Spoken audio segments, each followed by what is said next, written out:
اعوذ باللہ من الشیطان الرجیم بسم اللہ الرحمن الرحیم الحمد للہ رب العالمین والصلاة والسلام علی خیر خلقہ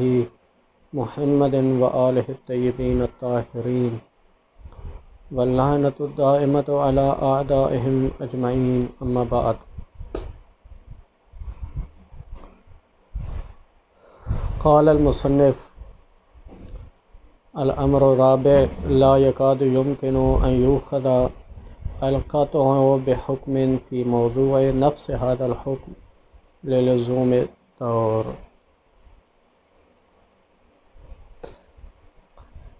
حوزہ علمیہ نجف اشرف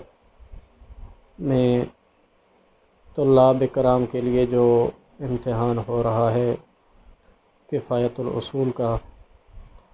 جلد دوم، مادہ امتحانی امر ثالث سے شروع ہو رہا ہے، تو ہم نے بھی امر ثالث سے شروع کیا ہے درس۔ آج امر رابع ہم پڑھ رہے ہیں۔ امر رابع میں مصنف فرماتے ہیں کہ قطع موضوعی کے بارے میں بیان کرتے ہیں۔ پہلے مکمل تفصیل ہو چکی کہ قطع موضوعی کیا ہوتا ہے۔ اب یہاں پر بیان کرتے ہیں کہ قطع آیا خود اسی حکم کے لیے کہ موضوع میں جس حکم کا متعلق واقع ہو رہا ہے قطع، اسی حکم کے لیے موضوع واقع ہو سکتا ہے یا نہیں ہو سکتا۔ تو فرماتے ہیں کہ قطع بحکم، کسی حکم کے بارے میں قطع،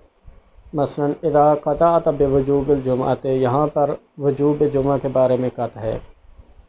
یہ موضوع واقع نہیں ہو سکتا خود اسی حکم کے لیے۔ مثلا آپ نہیں کہہ سکتے اذا قطعت بوجوب الجمعۃ فعلیک وجوب الجمعۃ المقطوع بہ۔ اس کی وجہ یہ ہے کہ یہ دور لازم آئے گا للزوم الدور۔ دور کی تقریب اس طرح ہے کہ قطع واقع کے لیے طریق ہوتا ہے، اذا قطعت بوجوب الجمعہ، اور آپ کو وجوب جمعہ کے بارے میں قطع حاصل ہو گیا تو یہ واقع کے لیے طریق ہے، یعنی قطع کے بعد آپ کو پتہ چلا کہ واقع میں نماز جمعہ واجب ہے، لیکن اس کا مطلب یہ ہے کہ نماز جمعہ کی فعلیت اور نماز جمعہ کا وجوب وہ پہلے سے موجود تھا، قطع بعد میں آپ کو حاصل ہوا ہے۔ ایسا نہیں ہو سکتا ہے کہ آپ کو قطع حاصل ہوا ہے تو اس وقت نماز جمعہ واجب ہوا ہے لوح محفوظ پہ، نہیں، بلکہ نماز جمعہ پہلے سے واجب تھا، آپ کو قطع حاصل ہوا ہے، منتہا قطع کاشف بنا ہے نماز جمعہ کے وجوب سے۔ تو اس کا مطلب یہ ہے کہ نماز جمعہ کا وجوب پہلے تھا، قطع بعد میں حاصل ہوا۔ اور خود اسی حکم کے لیے اگر آپ اس کو قطع کو موضوع قرار دیں گے، اذا قطعت بوجوب الجمعۃ فعلیک وجوب الجمعہ فعلیک الجمعہ المقطوع بہ، یعنی وہی وجوب کہ جس کا آپ کو قطع حاصل ہوا ہے اسی کے لیے آپ موضوع قرار دے رہے ہیں۔ تو اس کا مطلب یہ ہے کہ موضوع جب آپ قرار دے رہے ہیں قطع کو، تو موضوع کا محمول سے پہلے ہونا لازم ہے، تو یہاں پر یہ لازم آئے گا کہ قطع پہلے ہے، بعد میں وجوب جمعہ آیا ہے، تو یہ دور ہے، یعنی وجوب جمعہ کا حصول موقوف ہے قطع کے حصول پر، اور پہلے ہم کہہ چکے ہیں کہ قطع کا حصول بعد میں ہے، اور پہلے جو ہے نا نماز جمعہ کا وجوب پہلے ہے۔ تو یہ یعنی قطع موقوف ہے نماز جمعہ کے وجوب پر، اور نماز جمعہ کا وجوب موقوف ہے قطع پر۔ یہ ایک سری دور ہے، اس وجہ سے آپ خود اسی حکم کے لیے موضوع قرار نہیں دے سکتے۔ ہاں، یہ فرماتے ہیں کہ مثل حکم کے لیے یا ضد حکم کے لیے آپ موضوع قرار دے سکتے ہیں۔ مثلا آپ کہہ سکتے ہیں اذا قطعت بوجوب الجمعۃ فعلیک الجمعۃ بوجوب آخر۔ اب یہاں پر یہ ہے کہ ایک اور وجوب میں، یعنی ایک اور وجوب کو جو اسی کا مثل ہے، یعنی وہاں پر بھی وجوب ہے یہاں پر بھی وجوب ہے، آپ نے موضوع قرار دیا قطع کو، تو یہ صحیح ہے۔ اسی طرح اذا قطعت بوجوب الجمعۃ حرمت علیک الجمعۃ، تو اب یہاں پر ضد کے لیے آپ نے موضوع قرار دیا وجوب جمعہ کے قطع کو، تو یہ بھی صحیح ہے۔ یہاں پر اجتماع مثلین اور اجتماع ضدین لازم نہیں آ رہا۔ اس کی وجہ یہی ہے، ہاں یہ تھوڑا سا اشتباہ ہو گیا، یہاں پر بھی اجتماع مثلین اور ضدین لازم آئے گا، یعنی کہ آپ مثل میں بھی قطع کو اخذ نہیں کر سکتے ہیں اور ضد میں بھی قطع کو اخذ نہیں کر سکتے ہیں، مثلاً آپ انہی مثالوں میں آپ اجتماع مثلین اس طرح لازم آئے گا کہ پہلے بھی وجوب جمعہ ہے اور پھر اسی کا وجوب، اسی کے لیے آپ قط کو موضوع قرار دے رہے ہیں، تو ایک ہی چیز کے اوپر دو وجوب کیسے ہو گئے؟ تو لہٰذا یہ اجتماع مثلین کا اشکال لازم آئے گا۔ اور دوسرا یہ ہے کہ اجتماع ضدین کا یہاں پر بھی یہ ہے کہ ایک اذا قطعت بوجوب الجمعہ ہے، یہاں پر وجوب جمعہ کا قط جب آپ کو حاصل ہو گیا تو یہ کیسے ہو سکتا ہے کہ ایک وقت میں ایک چیز واجب بھی ہو اور حرام بھی ہو؟ جب آپ کو وجوب جمعہ کا قط ہے تو پھر نماز جمعہ حرام کیسے ہو گیا؟ تو قط کو آپ حرمت جمعہ کے لیے آپ موضوع قرار دے رہے ہیں، تو یہ جو ہے نا اجتماع ضدین کا اشکال لازم ہے گا۔ آگے استدراک کرتے ہیں کہ نام یصح اخذ القطع بمرتبۃ من الحکم، یعنی مراتب اگر مختلف ہو جائیں تو پھر تینوں مسالوں میں کوئی اشکال لازم نہیں آتا۔ مثلاً آپ کہیں کہ اذا قطعت بوجوب الجمعۃ الانشائی فعلیک الجمعۃ بوجوب الفعلی، اب یہاں پر کوئی اشکال لازم نہیں آتا۔ اب چاہے اسی وجوب کو آپ موضوع قرار دیں جس کا آپ کو قط حاصل ہوا ہے، اس میں آپ کو قط کو موضوع قرار دیں، چاہے اس کی مثل میں چاہے اس کی ضد میں، یعنی تینوں مسالوں میں کوئی اشکال لازم نہیں آتا۔ اس کی وجہ یہ ہے کہ یہاں پر مرتبہ مختلف ہے۔ مثلاً اذا قطعت بوجوب الجمعۃ الانشائی، جب آپ کو مرتبہ انشائی کا قط حاصل ہو تو مرتبہ انشائی ایک علیحدہ مرتبہ ہے۔ مرتبہ انشائی کا مطلب یہ ہے کہ ابھی مکلف تک حکم نہیں پہنچا، ہاں آپ کو کسی بھی طریقے سے مرتبہ انشائی کا قط حاصل ہو گیا۔ مثلاً اگر حضور کا دور ہو، بالفرض پاک پیغمبر صلی اللہ علیہ وسلم کا دور ہو، معصوم کے حضور کا دور ہو، آپ کو کسی طریقے سے ابھی تک یعنی پاک پیغمبر نے لوگوں کے سامنے حکم بیان نہیں کیا، لیکن آپ کو یعنی یہ پتہ چل گیا کہ حکم انشاء ہو چکا ہے، جیسے ہی آپ کو علم کسی اور طریقے سے حاصل ہو گیا قرائن سے، یا جیسے ہی آپ کو پتہ چل گیا کہ یہ انشاء جو ہے نا ہو چکا ہے یہ حکم، لیکن یہ ہے کہ ابھی تک آپ تک بھی نہیں پہنچا، مکلفین تک بھی پاک پیغمبر جب تک خود نہیں بتائیں گے اس وقت یہ فعلی نہیں ہوگا، تو وہاں پر یہ ہے کہ اس طریقے سے یعنی اس مثال یا اور بھی جو بھی مثالیں آپ لے سکتے ہیں تو یہ صحیح ہے، کیونکہ یہاں پر دو مراتب مختلف ہے، مرتبہ انشائی ایک الگ مرتبہ ہے، مرتبہ فعلی الگ مرتبہ ہے، تو وہاں پر کوئی اجتماع مثلین ضدین والا اشکال لازم نہیں آتا۔ وَأَمَّا الظَّنُّ بِالْحُكْمِ فَهُوَ وَإِنْ كَانَ كَالْقَطْعِ فِي عَدَمِ جَوَازِ أَخْذِهِ فِي مَوْضِعِ نَفْسِ ذَاكَ الْحُكْمِ الْمَظْنُونِ۔ اب یہاں پر کہتے ہیں تین مسالے جو ہے نا ہمارے پاس ہیں، کہتے ہیں آیا ظن بالحکم کو ان تین مسالوں میں یعنی خود اسی حکم مظنون کے لیے موضوع قرار دینا ظن بالحکم کو، اس کی مثل کے لیے ظن بالحکم کو موضوع قرار دینا، یا اس کی ضد کے لیے ظن بالحکم کو موضوع قرار دینا، یہ کہتے ہیں کہ ان تین مثالوں میں سے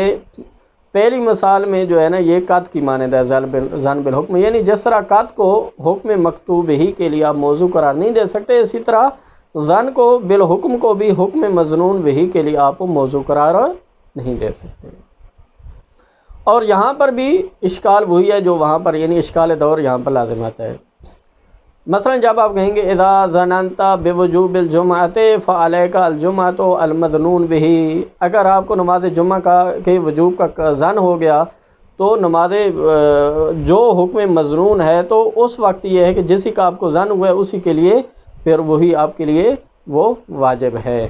تو یہ قط کی مانند ہے۔ اس کی وجہ یہی ہے کہ ظن چونکہ واقع کے لیے طریق ہوتا ہے، جب واقع کے لیے طریق ہوتا ہے تو اس کا مطلب ہے حکم پہلے موجود تھا، بعد میں آپ کو ظن حاصل ہوا، تو ظن کا حصول جو ہے وہ اس حکم کی فعلیت پر موقوف ہے، اور آپ اسی حکم کے لیے جب موضوع قرار دے رہے ہیں تو اس کا مطلب ہے حکم کی فعلیت اس ظن پر موقوف ہے، کیونکہ موضوع پہلے ہوتا ہے اور حکم بعد میں ہوتا ہے، تو لہذا یہ دور لازم آ رہا ہے۔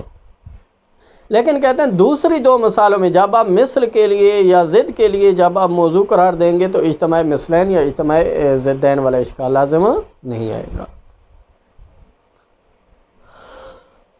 یہاں پر اجتماع مثلین اور اجتماع ضدین کے اشکال لازم نہ آنے کی وجہ یہ ہے کہ چونکہ مرتبہ ظاہری محفوظ ہے۔ مثلا جب آپ نے کہا اذا ظننت بوجوب الجمعۃ فعلیک الجمعۃ بوجوب آخر، یا یہ ہے کہ فتحرم علیک الجمعہ، ان دونوں مثالوں میں یہ کہتے ہیں کہ جو کہ پہلے میں جہاں پر ظن کا متعلق وجوب جمعہ ہے، اذا ظننت بوجوب الجمعۃ، تو ظن سے مراد البتہ یہاں پر ظن غیر معتبر ہے۔ یہ بات پہلے واضح ہونی چاہیے، چونکہ ظن معتبر کو اخذ کرنا صحیح نہیں ہے، یہ اتفاقی مسئلہ ہے، اس وجہ سے مصنف نے اس کو چھیڑا بھی نہیں ہے۔ یہاں سے مراد ظن غیر معتبر ہے۔ تو اب یہاں پر جب ظن غیر معتبر ہے تو یہ شک کا زیادہ فائدہ دیتا ہے، لیکن مرتبہ ظاہری محفوظ ہے۔ اذا ظننت بوجوب الجمعہ، یعنی وجوب جمعہ کا جب آپ کو ظن ہو جائے، یعنی احتمال اور شک جب آپ کو، یعنی ظن غیر معتبر چونکہ شک کو بھی شامل ہے، وہم کو بھی شامل ہے اور احتمال کو بھی شامل ہے، جب آپ کو احتمال، شک یا وہم ہو جائے نماز جمعہ کے وجوب کا، تو اب یہاں پر مرتبہ ظاہری محفوظ ہے، یعنی اس کو آپ حکم ظاہری قرار دے سکتے ہیں زیادہ۔ اگر یعنی ظن غیر معتبر حجت ہے بھی صحیح، تو یہ ایک یعنی جب بھی آپ کو نماز جمعہ کے وجوب کا ظن حاصل ہو گیا تو نماز جمعہ واجب جب ہوگا آپ کے اوپر، تو یہ ایک حکم ظاہری ہے۔ کیوں؟ اس لیے کہ جب یہ ایک ظن غیر معتبر شک کا فائدہ دیتا ہے تو ایسا ہو سکتا ہے حکم واقعی کوئی اور ہو، یعنی حکم واقعی وہ وجوب جمعہ نہ ہو۔ لہذا جب واقع میں نماز جمعہ کا وجوب ہو سکتا ہے، یعنی حکم واقعی وجوب جمعہ والا حکم نہ ہو، تو مرتبہ ظاہری جب محفوظ ہے تو شارع کہہ سکتا ہے کہ یہی حکم اب واقع کے مطابق ہے یا نہیں ہے، یہی حکم آگے یعنی وجوب جمعہ کے لیے یہ موضوع بن رہا ہے۔ جب آپ کو اس کا یعنی ظن حاصل ہو جائے تو فعلیک الجمعہ مثلہ، اور مثلا کہہ سکتے ہیں فتحرم علیک الجمعہ۔ لہذا کوئی اجتماع مثلین والا اشکال بھی لازم نہیں آتا، کیونکہ یہاں پر کبھی احتمال ہے کہ حکم واقعی ایسا نہ ہو، کوئی یعنی واقع میں ہو سکتا ہے نماز جمعہ، مثلا پہلی مثال میں ہو سکتا ہے واقع میں نماز جمعہ واجب ہو، واقع میں نماز جمعہ حرام ہو، لیکن یہ ہے کہ یہاں پر یہ ہے کہ دوسرا جو حکم ہے وہ وجوب والا ہے، تو کوئی یعنی کہ اجتماع مثلین والا اشکال بھی لازم نہیں آتا۔ اور جہاں پر حکم یعنی مخالف ہے تو ہو سکتا ہے واقع میں وہاں پر نماز جمعہ واجب ہو، تو لہٰذا وہاں پر بھی کوئی اجتماع ضدین والا اشکال بھی لازم نہیں آتا۔ ان قلتا ان کان الحکم المتعلق به الظن فعلیا ایضا بان یکون الظن متعلقا بالحکم الفعلی لا يمكن اخذه في موضوع حکم آخر فعلی۔ یہاں پر ایک اور جیسے اشکال کیا جا سکتا ہے، مثلا مصنف اس اشکال کو مطرح کرتے ہیں کہ بھی جیسے بھی ہے ظن غیر معتبر ہے، چاہے شک کا فائدہ دیتا ہے، لیکن جس وقت یہ ظن یعنی حکم فعلی کے متعلق ہے، یعنی حکم فعلی کے متعلق ہے، ظن حاصل ہوا تو اس سے ظن کاشف بنتا ہے، واقع کے لیے طریق ہے، اور اس سے پتہ چلتا ہے کہ یہی جو حکم ہے یہی حکم فعلی ہے، یعنی کہ حکم فعلی پہلے سے موجود ہے، ظن اس کے متعلق ہے۔ تو اشکال اس طرح ہو سکتا ہے کہ آپ کہہ رہے ہیں کہ اذا ظننت بوجوب الجمعہ، ہو سکتا ہے حکم واقعی وجوب جمعہ والا نہ ہو، لیکن عین ممکن ہے کہ حکم واقعی یہی وجوب جمعہ والا ہو۔ لہذا جب حکم واقعی وجوب جمعہ والا ہو تو حکم فعلی بھی گویا کہ یہی ہو گیا اذا ظننت بوجوب الجمعہ۔ اور آگے جو آپ کہہ رہے ہیں کہ فعلیک الجمعہ تو بوجوب آخر، تو وہاں پر بھی وجوب جمعہ ہو گیا، یعنی کہ جس کے لیے آپ موضوع قرار دے رہے ہیں، جو محمول میں حکم ہے وہ بھی وجوب جمعہ والا ہے، وہ بھی فعلی ہے، اور ظن جس حکم کے متعلق ہے وہ حکم بھی فعلی ہے اور وجوب جمعہ والا ہے۔ لہذا دو حکم فعلی یہ مل گئے، جب دو حکم فعلی مل گئے تو یہاں پر اجتماع مثلین اور اجتماع ضدین والا اشکال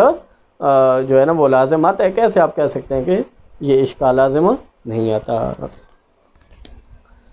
مصنف اس کا جواب دیتے ہیں کہ یہاں پر فرماتے ہیں کہ اشکال لازم نہیں آتا، اس کی وجہ یہ ہے کہ فعلیت ہونا، فقط فعلیت کا ہونا یہ یعنی کہ کافی نہیں ہے تضاد احکام کو ثابت کرنے کے لیے، یا مثل کو ثابت کرنے کے لیے فقط فعلی ہونا کافی نہیں ہے، کیونکہ مراتب جب مختلف ہوں اور دونوں مرتبوں میں بے شک حکم فعلی ہو، تو مراتب جب مختلف ہوں تو یہ ایسے ہو جائے گا جس طرح ہم نے پہلے کہا ہے کہ مرتبہ جب انشائی ہو، مرتبہ جب فعلی ہو، تو دونوں مراتب میں جس طرح وہاں پر کوئی فرق نہیں ہے، اشکال لازم نہیں ہے، تو یہاں پر بھی اشکال لازم نہیں ہے گا۔ فرماتے ہیں کہ حکم فعلی کے دو مرتبے ہیں، ایک ہوتی ہے فعلیت حتمیہ اور ایک ہوتی ہے فعلیت تعلیقیہ۔ فعلیت حتمیہ اسے کہتے ہیں کہ جہاں پر یعنی کہ حکم فعلی حتمی ہو چکا ہو اور منجز ہو چکا ہو، اور فعلیت تعلیقیہ اسے کہتے ہیں کہ مثلا شارع اس حکم فعلی کو کسی بھی شرط کے ساتھ جو ہے نا وہ مشروط کر دے تو وہ فعلیت تو ہوگا، حکم فعلی ہوگا، لیکن وہ کیا ہوگا؟ وہ تعلیقی ہوگا۔ مثلا اس کی مثال اس ہماری مورد سے ہٹ کر اس کی مثال یہ ہے کہ جس طرح حج کا وجوب جو ہے، اب اگر کسی شخص کے پاس استطاعت آ جائے تو حج تو اس کے اوپر واجب ہے، وجوب فعلی ہو چکا ہے، لیکن اب مثلا ربیع الاول میں اگر اس کو استطاعت حاصل ہوئی تو ایسا تو نہیں ہے کہ اسی وقت وہ حج کے لیے چلا جائے گا۔ لہذا حج کا موسم جس وقت آئے گا، ذی الحج کا مہینہ آئے گا، اس وقت یہ فعل یعنی یا اس سے پہلے یعنی مقدمات کو دیکھتے ہوئے کہ کتنے وقت تک وہاں پر پہنچنا اس کے لیے ضروری ہے، لہذا وہ جب حج کا موسم آئے گا اس وقت یہ فعلی حکم فعلی حتمی شکل اختیار کرے گا۔ ہاں اس وقت یہ نہیں دیکھا جائے گا آیا اب بھی استطاعت وہ باقی ہے کہ نہیں ہے، تو اس وقت یہ فعلیت حتمی ہوگا۔ یہ ہے تو یہاں پر یہ کہتے ہیں کہ جب اذا ظننت بوجوب الجمعۃ، جہاں پر جب آپ کہتے ہیں کہ یہ ہو سکتا ہے یہی حکم واقعی بھی یہی وجوب جمعہ والا ہو، فعلی ہو، لیکن کہتے ہیں کہ یہاں پر پھر بھی آپ اس کو فعلی آپ نہیں فعلی حتمی آپ اس کو نہیں کہہ سکتے۔ بے شک ہم فرض کر سکتے ہیں کہ جس طرح ہم یہ کہہ رہے ہیں کہ ہو سکتا ہے حکم واقعی وجوب جمعہ والا نہ ہو تو لہذا یہ حکم ظاہری ہو جائے گا، لیکن عین ممکن ہے کہ یہی جس حکم کے متعلق ظن حاصل ہوئے یہی حکم واقعی بھی ہو، یعنی واقع میں بھی نماز جمعہ واجب ہو، تو لہذا اس وقت یہ ہے کہ یہ حکم فعلی ہوگا۔ مصنف فرماتے ہیں کہ ہاں بے شک حکم فعلی ہوگا، لیکن اس سے یہ تو ثابت نہیں ہوتا ہے کہ یہ فعلی حتمی ہوگا۔ ممکن ہے یہاں پر فعلیت کو یعنی کہ شارع یہ فعلیت حتمی نہیں ہوگا بلکہ فعلیت تعلیقیہ ہوگا، یعنی اس معنی میں کہ علم کے ساتھ فعلیت حتمیہ گویا کہ علم کے ساتھ مشروط ہے۔ جس طرح میں مثال میں کہا کہ مثلا حج کا فعلی ہونا، حج اگر واجب ہو جائے ربیع الاول میں استطاعت حاصل ہو جائے تو حج کی فعلی حتمی اس وقت ہوگا جس وقت حج کا موسم آئے گا۔ اذا ظننت بوجوب الجمعۃ، جب وجوب جمعہ کے بارے میں آپ کو ظن حاصل ہو گیا اور ہم فرض کرتے ہیں کہ حکم واقعی بھی یہی ہے، نہ فقط حکم ظاہری یہی ہے، ٹھیک ہے یہ فعلی ہو گیا، لیکن یہ ہے کہ یہ فعلی حتمی نہیں ہے، فعلی تعلیقی ہے۔ فعلی حتمی ہونا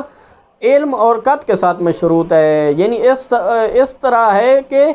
اگر اسی ظن کی جگہ پہ قطع حاصل ہو جاتا تو تب یہ فعلی ہوتا، تب منجز ہوتا، اور اب مفروض یہ ہے کہ قطع حاصل نہیں ہوا، ظن آپ کو حاصل ہوا ہے، جب قطع حاصل نہیں ہوا تو ظن حاصل ہوا ہے تو یہاں پر مکلف کا جہل باقی ہے، پھر بھی اب واقع میں جو بھی ہے لیکن مکلف کا جہل اپنی جگہ پر باقی ہے کہ ہو سکتا ہے یہ واقع کے مخالف ہو، یعنی احتمال خلاف واقع موجود ہے، اور شارع کے لیے بھی کوئی ایسا واجب نہیں ہے کہ اس خلاف کے احتمال کو رفع کرے، مکلف کے جہل کو رفع کرے، یا یہ ہے کہ احتیاط کو اس کے لیے لازم قرار دے جہاں پر احتیاط ممکن ہو، بلکہ شارع کہہ سکتا ہے کہ کسی اصل یا امارہ کو جعل کر سکتا ہے کہ جو وہ خلاف واقع بھی ہو سکتی ہے اور مؤدی الی الواقع بھی ہو سکتی ہے۔ اب جب یہ امارہ اذا ظننت بوجوب الجمعۃ، وجوب جمعہ کے بارے میں جب آپ کو ظن حاصل ہوا، یہ مؤدی الی الواقع بھی ہو سکتی ہے، مخالف واقع بھی ہو سکتی ہے، تو لہذا مرتبہ ظاہری محفوظ ہے، اور یہاں پر اگر آپ اس کو فعلی کہیں بھی صحیح تو یہ فعلیت چونکہ مشروط ہے علم کے ساتھ، مفروض یہ ہے کہ علم حاصل نہیں ہوا تو لہذا یہ اس کو فعلی تعلیقیہ آپ کہہ سکتے ہیں، تعلیقی آپ کہہ سکتے ہیں، فعلی حتمی آپ نہیں کہہ سکتے، تو لہذا جب مرتبہ ظاہری محفوظ ہے تو دوسرے حکم کے لیے یہ موضوع بن سکتا ہے۔ ان قلت کیف یمکن ذلک، پھر بھی اشکال ہوتا ہے، اشکال یہ ہوتا ہے کہ جو کچھ بھی ہو سکتا ہے یہ واقع کے مطابق ہو جائے اور حکم واقعی یہی ہو وجوب جمعہ والا، تو اجتماع مثلین تو لازم آئے گا کہ ادھر بھی حکم واقعی ہے وجوب جمعہ والا، اور جس حکم کے لیے آپ موضوع قرار دے رہے ہیں وہ بھی حکم واقعی ہے، تو لہذا وہ بھی حکم فعلی ہے، یہ بھی حکم فعلی ہے، یہ بھی حکم واقعی ہے، وہ بھی حکم واقعی ہے، لہذا دو اجتماع مثلین ہو گیا، یا مخالف حکم کے لیے اجتماع ضدین لازم آئے گا۔ تو اس کا جواب مصنف یہ دیتے ہیں کہ ہاں اگر پھر بھی آپ مصر ہیں تو اس کا جواب یہی ہے کہ اس طرح کی فعلیت کوئی معنی نہیں ہے، یعنی یہاں پر چونکہ اذا قطعت بوجوب الجمعہ میں جو فعلی ہے حکم وجوب جمعہ والا فعلی ہے وہ فعلی لولائی ہے، یعنی لولا القطع، اگر قطع نہ ہوتا، اگر قطع حاصل ہو جاتا، ہاں لولا یعنی اگر یہ ظن نہ ہوتا، اگر قطع ہوتا تب یہ فعلی ہوگا، تو لہذا فعلی حتمی ہوگا۔ لہذا اس طرح کا فعلی یعنی فعلی تعلیقی ہونا، اور دوسرا حکم جو ہے وہ فعلی منجز ہے، اذا ظننت بوجوب الجمعہ فعلیک الجمعہ بوجوب آخر، یہ جو دوسرا بوجوب آخر والا وجوب جمعہ ہے یہ فعلی حتمی ہے، یہ فعلی منجز ہے، اور پہلا جو فعلی ہے وہ فعلی تعلیقی ہے اور فعلی لولائی ہے۔ تو کہتے ہیں کوئی بھی جو ہے نا وہ اشکال اجتماع مثلین والا اور اجتماع ضدین والا اشکال لازم نہیں آتا، اور کوئی بھی جو ہے نا یہ معنی نہیں ہے۔ تو مصنف اس کا جواب یہ دیتے ہیں، ترجمہ کر دیتے ہیں مختصر۔ لا یکاد یمکن ان یؤخذ القطع بحکم، فرماتے ہیں کہ قطع بحکم یعنی اذا قطعت بوجوب الجمعہ، وجوب جمعہ کے بارے میں آپ کو قطع حاصل ہوا ہے، اس کو اخذ نہیں کیا جا سکتا فی موضوع نفس ھذا الحکم، خود اسی حکم کے موضوع میں، اذا قطعت بوجوب الجمعہ فعلیک وجوب الجمعہ المکتوب ہی، کہتے ہیں للزوم الدور، کیونکہ دور لازم آتا ہے، دور کی وضاحت ہو گئی ہے، ولا مثل، اور نہ یہ اس کی مثل کو جو ہے وہ اخذ کیا جا سکتا ہے، اذا قطعت بوجوب الجمعہ فعلیک الجمعہ بوجوب آخر للزوم اجتماع المثلین، کیونکہ اجتماع مثلین کا اشکال لازم آتا ہے، دو وجوب اکٹھے ہو گئے، ولا ضد، نہ ہی ضد کو اخذ کیا جا سکتا ہے، للزوم اجتماع ضدین، کیونکہ وہاں پر اجتماع ضدین لازم آئے گا۔ نعم یسع اخذ القطع بمرتبۃ من الحکم، ہاں کہتے ہیں کہ حکم کے جو چار مراتب ہیں، حکم اقتضاء کا مرتبہ ہے، انشاء کا مرتبہ ہے، پھر آگے فعلیت اور تنجز کا مرتبہ ہے، کہتے ہیں کہ ان مراتب میں سے حکم جو یعنی کہ قطع کا متعلق ہے وہ کسی اور مرتبے میں ہو، اور دوسرا حکم جس کے موضوع میں آپ اس کو اخذ کر رہے ہیں وہ کسی اور مرتبے میں ہو، تو کوئی اشکال نہیں ہے، قطع کو اخذ کیا جا سکتا ہے۔ مرتبہ انشائی کا مثلا ہو فی مرتبۃ اخری من ہو، اس کا کسی اور مرتبے میں، مثلا دوسرا مرتبہ وہ تنجز والا ہو، تو چاہے اس کی مثل ہو، ضد ہو، چاہے وہی ہو، کوئی اشکال لازم نہیں ہے۔ واما الظن بالحکم، کہتے ہیں ظن بالحکم جو ہے فہو وین کان کالقطع، اگرچہ یہ بھی قطع کی طرح ہے، یعنی اس کو موضوع میں اخذ نہیں کر سکتے، فی عدم جواز اخذی فی موضوع نفس ذاک الحکم، ہاں دوسرا حکم جس کے موضوع میں اخذ کر رہے ہیں وہ یہی حکم ہو تو پھر آپ اخذ نہیں کر سکتے۔ الا انہ لما کان معه مرتبۃ الحکم الظاہری محفوظۃ، لیکن جب مرتبہ حکم ظاہری محفوظ ہے، یعنی خلاف کے احتمال جو ہے نا وہ موجود ہے جب، اور مرتبہ ظاہری محفوظ ہے، یعنی اذا ظننت بوجوب الجمعہ، ہو سکتا ہے حکم واقعی وجوب جمعہ نہ ہو، تو کہتے ہیں جعل کان جعل حکم آخر فی مورد ہی، پھر اسی کے مورد میں ایک اور حکم کو جعل کرنا، چاہے وہ حکم مظنون کی مثل ہو یا اس کی ضد ہو، یہ ممکن ہے۔ ان کو اگر آپ کہیں کہ انکان الحکم المتعلق بالظن، وہ حکم کے جس کے جو ظن کا متعلق واقع ہو رہا ہے، اذا ظننت بوجوب الجمعہ ہے، یعنی موضوع میں جو حکم ہے وہ ظن کا متعلق واقع ہو رہا ہے، اگر وہ حکم فعلی ہے، وہ بھی فعلی ہے، بیان یکون الظن متعلقا بالحکم الفعلی، یعنی ظن متعلق ہے حکم فعلی کے ساتھ،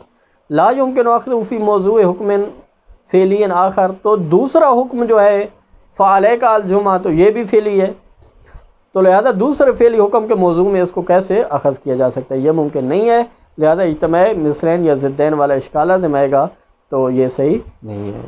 وَإِنَّمَا يَصِحُ أَخْذُهُ فِي موضوع حکم آخر، ہاں ایک اور حکم کے موضوع میں اس کو اخذ کیا جا سکتا ہے، اذا ظننت بوجوب الجمعہ فعلیک التصدق مثلا۔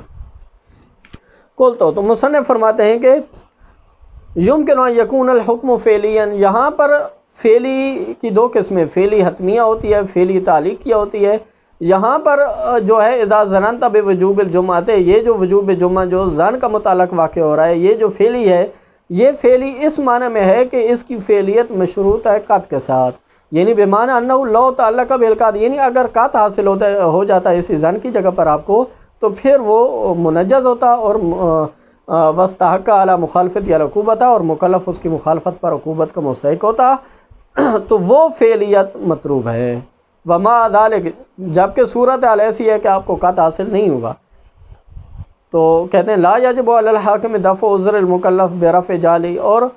حاکم اور شارع پر بھی واجب نہیں ہے کہ مکلف کے عذر کو رفع کرے، دفع کرے، برفع جعلی، مثلا جعل کو رفع کرے، یہاں پر چونکہ آپ کو علم تو قطع تو حاصل نہیں ہوا، ظن حاصل ہوا، واقع کے خلاف کا احتمال موجود ہے، تو اس احتمال کو شاعر رفع کرے، لو امکنہ اگر ممکن ہے تو، او یجعل لزوم الاحتیاط علیہ فی ما امکنہ، یا اگر احتیاط ممکن ہے تو احتیاط کو لازم قرار دے، شاعر پر یہ واجب نہیں ہے۔ بل یجوز، بلکہ شاعر کے لیے جائز ہے، جعل اصل او امارت، اصل کو یا امارہ کو یعنی کہ جعل کر دے، مؤدیۃ الیہ تارۃ و الی ضد اخری، ممکن ہے وہ امارہ مؤدی ہو یعنی واقع کے مطابق ہو جائے، و الی ضد اخری، ممکن ہے واقع کے مطابق نہ ہو اور اس کی ضد کی طرف مؤدی بن جائے۔ تو ولا یکاد یمکن مع القطع بہ، ہاں اب ایسی شاعر جعل امارہ یا اصل کو جعل کر سکتا ہے تو اس کو ایک دوسرے حکم کے لیے موضوع آپ قرار دے سکتے ہیں۔ ولا یکاد یمکن مع القطع بہ، جبکہ اگر قطع حاصل ہو جاتا تو وہ ممکن نہیں تھا کہ اس کو آپ موضوع قرار دیتے اور وہاں پر ایک اور حکم کو جعل کیا جاتا جو اس کی مثل یا ضد ہوتا۔ ان کو اگر آپ کہیں کہ کیف یمکن ذلک، کیسے یہ ممکن ہے، وحل ہوا الا انہ یکون مستلزما لاجتماع المثلین والضدین، یعنی کیسے ممکن ہے، اذا ظننت بوجوب الجمعہ، جب وجوب جمعہ کا آپ کو ظن حاصل ہو جائے، تو یہاں پر عین ممکن ہے کہ حکم واقعی وجوب جمعہ والا نہ ہو، تو یہ کہتے ہیں کہ یا حکم واقعی وجوب جمعہ والا ہو، تو یہ کہتے ہیں کہ کیسے ایسے ہو سکتا ہے جب حکم واقعی کچھ اور ہو یا یہی ہو اور ضد میں آپ اخذ کر رہے ہوں، تو یہ کہتے ہیں کہ اجتماع مثلین اور ضدین کا اشکال لازم آئے گا۔ تو جواب میں فرماتے ہیں کہ لا باس باجتماع الحکم الواقعی فعلی بذاک المعنی، یعنی کوئی حرج نہیں ہے کہ اس طرح کے دو حکم فعلی جمع ہو سکتے ہیں، نہ ہی اجتماع مثلین والا اشکال لازم آتا ہے نہ ہی اجتماع ضدین والا، کہ حکم واقعی فعلی اس معنی میں ہو، یعنی مشروط ہو علم کے ساتھ، کہ حکم فعلی یعنی یہ فعلی حتمی اس وقت بنے گا کہ اگر قطع حاصل ہو جاتا، لیکن مفروض یہ ہے کہ قطع حاصل نہیں ہوا، تو اس معنی میں یعنی فعلیت تعلیق کیا ہے، تو اس معنی میں حکم فعلی ہے اذا قطعت بوجوب الجمعہ میں، اور دوسرا حکم جو ہے وہ فعلی منجز ہو چکا ہے، تو یہ کہتے ہیں کہ کوئی بھی جو ہے نا اس میں اشکال نہیں ہے۔ لو قطع بھی من باب الاتفاق، یعنی من باب الاتفاق اسی جگہ پہ آپ کو قطع حاصل ہو جاتا لتنجزا، تو وہ منجز ہوتا، جبکہ اب مفروض یہ ہے کہ قطع آپ کو حاصل نہیں ہوا، لہذا یہ فعلی تعلیقی ہے، ما حکم آخر فعلی فی مورد ہی، جبکہ اس کے مورد میں ایک دوسرا حکم فعلی ہے کہ جو تعلیقی نہیں ہے بلکہ وہ منجز ہے، بمقتضی الاصل او الامارہ، وہ اصل اور امارہ کے مقتضا کے مطابق حکم فعلی ہے۔ تو لہذا اور دلیل اخذ فی موضوع الظن، یا یہ ہے کہ اس دلیل میں کہ جس کے موضوع میں ظن کو اخذ کیا گیا بالحکم کو بالخصوص بہی، ظن خاص اسی کے ساتھ ہے، یعنی کہ اسی دوسرے حکم کے لیے، تو یہ کہتے ہیں کہ یہ حکم فعلی تعلیقی اور حکم فعلی منجز، یہ دونوں ان کا اجتماع کوئی بھی اشکال نہیں رکھتا۔ صلی اللہ علیہ محمد و علیہ محمد۔